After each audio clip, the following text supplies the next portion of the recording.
And now, ladies and gentlemen, meet the greatest movie car of all time.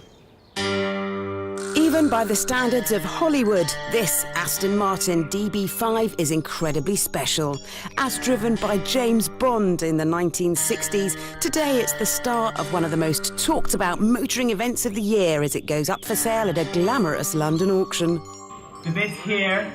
Knowing there'd be an enormous fuss at the auction itself, I've come down early for a once-in-a-lifetime test drive. The reasons to be excited are endless. For starters, it is the most famous car in the world because it starred with Sean Connery in two of the best Bond films ever, Goldfinger and Thunderball. It's also incredibly rare, just two were made for filming. The original gadget-laden one was stolen in 1997 and believed to be destroyed, so this is the sole survivor. As there's only one, and because it's expected to reach over £3 million when it goes on sale, the car is uninsurable. So my drive is restricted to the private grounds of the auction house. But I don't mind because I'm sitting on leather that was once sculpted by Sean Connery's buttocks.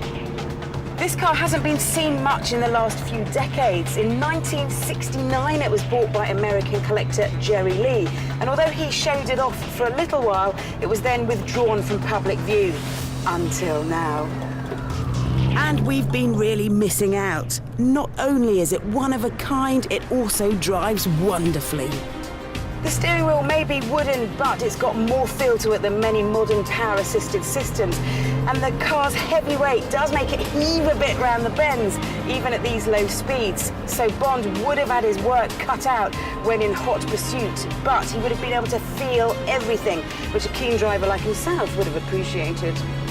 Behind the headlines and the 007 heritage, this DB5 drives exactly as Aston Martin intended. Under the bonnet is a 4-litre, 282-horsepower engine that thrusts it to 60 miles an hour in less than 8 seconds with a top speed of 145 miles an hour. It's not just the performance that makes this car so exciting, it's the gadgets, most of which are controlled underneath the armrest. They were designed by a man called John Steers, who went on to work on Chitty Chitty Bang Bang and Star Wars. Thrillingly, most of them still work. So if you needed a change of identity, just turn this. If the bullets start flying, erect this. And if there's something in your way, you can always blast it aside with a machine gun. And what about that famous ejector seat? Now, although this is fitted with a roof that fires off, the actual ejector seat was only rigged to a dummy vehicle. There is this, though, the most famous button in the world. Unlike James Bond, we don't have access to someone like Q to bring these gadgets back to life, but I'm sure our special effects give you the right idea. All too soon, the DB5 was taken to the auction, and to avoid the risk of accidentally buying it by scratching my nose, I left the millionaires to it. Eventually, it sold for a bargain, £2.6 million, £500,000 below the estimate, to classic car collector Harry Yeagy. I hope he drives it as it should be driven, blasting through the Alps with the machine guns out and the bullet shield up.